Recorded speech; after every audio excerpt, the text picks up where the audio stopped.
Nuevamente aquí en la columna de Filosofía y Política, en este diálogo tan interesante con el periodista de la Diaria, Lucas Silva, que acaba de publicar hace muy pocos días el caso Astesiano, una trama de espionaje y corrupción en la torre ejecutiva, que también hay una película, del cual también es parte, que es de un documental, El Facilitador, que convocamos a que sea visto. Yo te decía antes de ponernos en diálogo, ¿no? Que en esta columna muchas veces intento o intentamos ir un poquito más allá de lo que puede ser los relatos o las dinámicas solo de lo que la realidad está mostrando, sino cuáles temas están de fondo, ¿no? Em, yo soy de citar muchas veces a Hannah Arendt en esta cuestión de la reflexividad de la democracia. Ella tiene una frase que la hemos multiplicado en distintos lugares, que la quiero traer para desde ahí seguir desgranando, ¿no?, esta cuestión. Hannah Arendt dice: mentir constantemente no tiene como objetivo hacer que la gente crea una mentira, sino garantizar que ya nadie crea en nada. Un pueblo ya no puede distinguir entre la verdad y la mentira, no puede distinguir entre el bien y el mal. Y un pueblo así, privado del poder de pensar y juzgar, está sin saberlo ni quererlo, completamente sometido al imperio de la mentira. Con gente así puedes hacer lo que quieras, dice Hannah Arendt. Traigo esta frase porque, de alguna manera, ¿no?, la percepción que uno tiene que este gobierno agudizó algo que toda forma de gobernar tiene, que es la relativa disociación entre la formalidad y el sentido ético-político, digamos. En este gobierno se explicitó esta cuestión que si la forma dice que el pasaporte de Marcet no tiene dificultad, es dado. Si Astesiano era alguien que estaba aislado, es decir, la forma del relato agudiza la disociación entre la forma y el sentido, deteriora la virtuosidad de la política y genera esta posverdad, ¿no? ¿Qué es lo verdadero? ¿Qué es lo que está sucediendo realmente? Y ahí el periodismo investigativo es clave. Entonces, ¿qué te motiva a ti, Lucas, esto que te estoy diciendo para traducir tu libro, como para que lo lean también? Ahí va. Yo creo, ahí arranco con una autocrítica, porque siempre Dale, antes de la crítica, está bien. mejor la autocrítica. Ahí yo creo que también tenemos un desafío, y eso lo hemos conversado en la redacción con algún colega que también se dedica a estas cosas, de, de que esto también a veces se genera desde pasó mucho en este gobierno, yo creo, lo de, ¿viste esa dinámica de te indigno 3 veces por día? ¿No? Que pasa aparte con el consumo de información en redes. Entonces yo como que veo que eso funciona y que a una Claro, barra le interesa y no sé qué. Entonces estoy como en esa lógica a veces de, nada, eso, de generar una indignación que también cansa. claro, Porque también agota. ahí yo creo que eso, y ese sentimiento, sobre todo en esta dinámica de cómo fueron las transiciones de gobierno y las etapas, digamos, puede pasar. Para mí no es casual que Salle sea como la posibilidad del emergente político de la próxima elección. Claro, Que puede porque tener que ver un poco con. el antisistema surge cuando el sistema no puede Sí. responder. Entonces ahí yo pienso a veces nosotros, si no logramos calibrar qué es lo importante, qué es lo relevante, separar lo que es, nada, el cotillón de Twitter con los temas de fondo pesados, digamos, y que valen a la construcción de ciudadanía, si no logramos separar un poco, y si muchas veces también no somos más cuidadosos en esto de curar, porque también en esta lógica de te indigno 3 veces por día es consigo, y a veces no hay, y a veces tenés que ir por otro lado, y se generó un poco ese efecto que para un lado, para un juego político puede ser útil, pero para otro lado genera este sentimiento de hastío, de bueno, la política es todo igual y bueno, y ya. Y eso, por eso arranqué por ahí. Pero por otro lado, sí es cierto que este gobierno, y eso creo que en el documental es como una línea de sustancial, digamos, a nuestro trabajo, lo que fue ahí intentar mostrar, se fueron como construyendo, se le dedicó especial atención a la construcción de relatos. Yo creo que ahí hubo, ante cada crisis, ahí estamos hablando de Astesiano y Marcet, yo creo que había comité de crisis que lo abordaban y lo abordaban con una perspectiva comunicacional, sobre todo. Más allá de la verdad o lo judicial, era mucho más relevante La estrategia sortear. comunicacional, Sí, claro, la sí, estrategia comunicacional, claro que que sí. en algún punto funcionó muy bien, pero cuando uno mira la cronología, y ahí ayuda la cronología, que creo que eso es lo que por lo menos intentamos hacer en el facilitador, ahí uno empieza a ver que, claro, ¿qué se dijo en aquel momento? O sea, para mí hay una que es clave, es las primeras reacciones, cuando va Heber y Ferrez al Parlamento, apenas explota el problema astesiano. Y eso fue algo que indignó al propio Astesiano, porque él después Sí, sí. desde la cárcel lo dice. O sea, Heber estuvo 2 días hablando sobre Astesiano y nunca fue capaz de decir que había sido su chofer durante varios años, Bueno, pero ¿no? eso es lo que yo te decía, la forma de disociar. Claro, un dato que mínimo es, o sea, estuviste mucho rato hablando sobre Astesiano y no. Y Sí, sí. Astesiano veía desde adentro cómo esta gente lo había invitado a una fiesta y de repente cuando él cayó en desgracia le soltó la mano, lo dejó ahí. Y tiene que ver con la construcción de relatos, porque seguramente puede haber otro corte que sea más de clase, que puede ser otro Sí, análisis, sí. pero hay otra cosa que es esto, es decir, bueno, cayó en desgracia, que corta. Y esa lógica de la política también es transversal un poco a veces. Bueno, te No, no, no. uso, Por eso yo te decía, en distintos niveles, acá nadie queda fuera, como dice Anare, sí, como dice Luche Fabri. Yo creo que en algunos casos es explícito en esta disociación tan absoluta.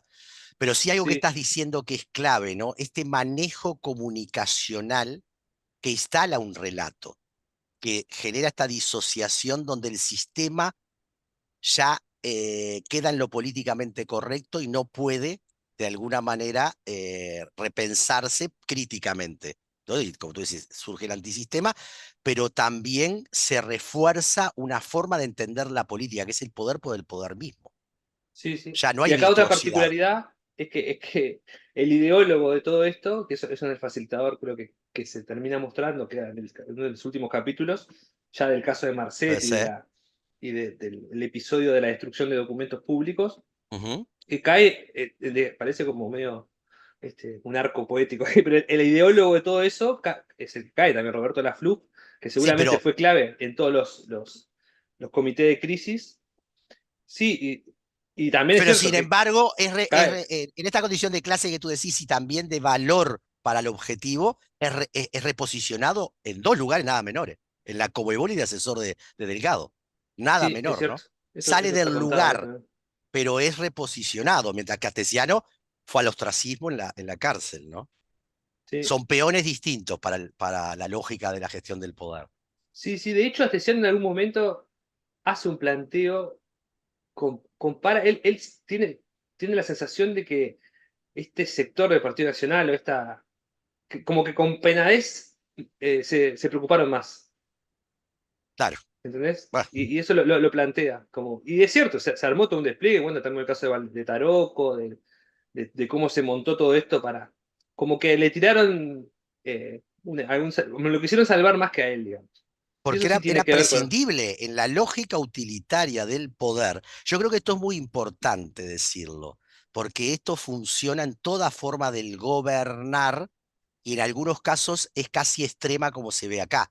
Puede darse en otros casos. Pero digo esto para no excluir a nadie. Lo que sí queda claro de que acá se dio en tal forma extrema que no hay ética de responsabilidad. Lo que hay es solo utilidad Sí, sí, absoluta, sí. digamos, ¿no? Sí. Después queda ver, para mí, en esto de la construcción de los relatos, y Ajá. que era como cuán eficaz termina siendo de verdad. Yo ahí tengo la duda. A Hay ver, momentos que pienso que, hay momentos que cómo veo y sería? digo, qué bien que la hicieron, qué genialidad. Sí, Qué genial, porque cuando le atribuís genialidad a algo, después claro. esa entidad puede quedarse sin hacer mucho y ya quedó como posicionado como las personas que. Pero después hay ciertos momentos que vos decís, ¿cómo puede pasar esto? Es como que es ambiguo, ¿me entendés? Y es por los dos lados. A veces sí, pasó esto, puede ser que sean muy buenos en esto, pero después hay otros momentos que son un poco más, eh, nada, como decir, en el caso este de la destrucción de documentos, hay un muy mal manejo de todo. Como un problema Ujú. un poquito autogenerado. Sí, Que si sí. sos tan genio, no sé si te pasa, ¿entendés? Bueno, Entonces, pero si se puede ocultar las desprolijidades, pues yo te digo, yo te diría esto para jugarte de abogado del diablo. Si yo miro hoy que a pesar de todo esto que sucedió, que muestra estas opacidades del poder que quedan evidentes, una coalición de gobierno está hacia las elecciones casi disputando el ganar, aunque probablemente no gane, pero minimizó la diferencia. Que ujú, deja instalado a el líder del herrerismo de los blancos con un porcentaje casi la mitad de la población para el 2029. Bueno, desde la perspectiva de Maquiavelo fue profundamente eficiente. Desde la perspectiva de la ética ciudadana, de la ética periodística, del común de las personas, esto parece ser brutal. Pero te digo, me parece que si no somos capaces de ver la estructura que se está dando, no vamos a comprender lo que se está construyendo muchas veces o Sí, sí. deconstruyendo, ¿no? Sí, ahí agrego otra capa que tiene que ver con algo que mencionaste al principio de las burbujas, porque también, yo creo que está el periodismo, y esto ya es una opinión que excede mi profesión, digamos, el periodismo tiene que Ujú, hacer esto y hay un deber ser, hay una manera de hacerlo que uno se autoimpone y lo hace y bueno, y es lo que hay que hacer. No estoy como pensando que haya que medir en términos de esto que voy a mencionar ahora. Pero ujú. también es real que creo que hay mediciones al respecto y tiene que ver con eso de fenómenos como el desagio, de cómo la gente descree la política, que, que por otro lado, tal vez una parte de que el gobierno esté en carrera, digamos, como decías recién, y la aprobación del presidente tenga esos niveles que tuvo más o menos constante, y que hay gente que está de espaldas a todo esto, más allá de que vive lejos de Porque esto, para que una vive otra mayoría realidad. todo esto no es significativo. Claro, El eso desafío tal es vez cómo debe distinto. lo hacemos significativo para la mayoría, ¿no? Mm, Yo quiero agradecerte, Lucas, como capaz que puedas cerrar en algo que a ti te parezca interesante, porque sabemos que la gente tiene atención unos 10 minutos, después sí. deja el...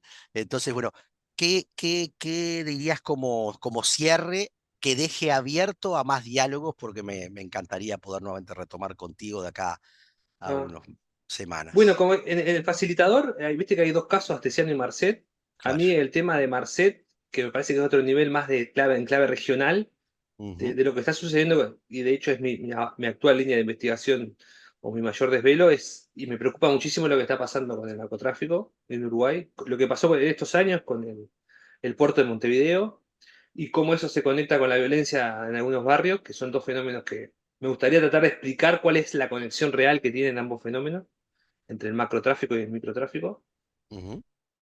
Algo en el facilitador se puede ver de ese fenómeno, porque Marcet viene de un barrio y llega a las ligas mayores. Y cómo se dan esos procesos, a mí me parece que también es una discusión en el fondo sobre el poder, Y los una discusión ascensos sobre... sociales, ¿no? Que son los que dan Sí, el imaginario a la sociedad. sí.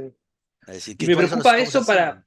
me preocupa porque tiendo a pensar que hay mucha gente queriendo ser Marcet ahora, en diferentes lugares, y Por eso. que Ujú, también es como en el fondo la discusión es qué entendemos por ascenso social, qué entendemos, ujú. qué valor le damos a lo material, a lo que estamos dispuestos a hacer para eso, para ascender socialmente y tener más bienes materiales, digamos, en el fondo. Bueno, yo dejemos abierto esto para volvernos a encontrar después del ciclo electoral y leer la lectura de todo esto desde la perspectiva del ascenso social que se genera con y que se institucionaliza. Me parece que sería muy interesante. Yo, Lucas, te agradezco muchísimo. Porque creo que va a ayudar a los uruguayos y uruguayas en el exterior. Transitamos otras horizontalidades o burbujas y entonces en esto de romper espacios que están circunscritos a veces solo a algunos lugares. Así que muchísimas gracias. Gracias a vos y a las órdenes cuando quieras.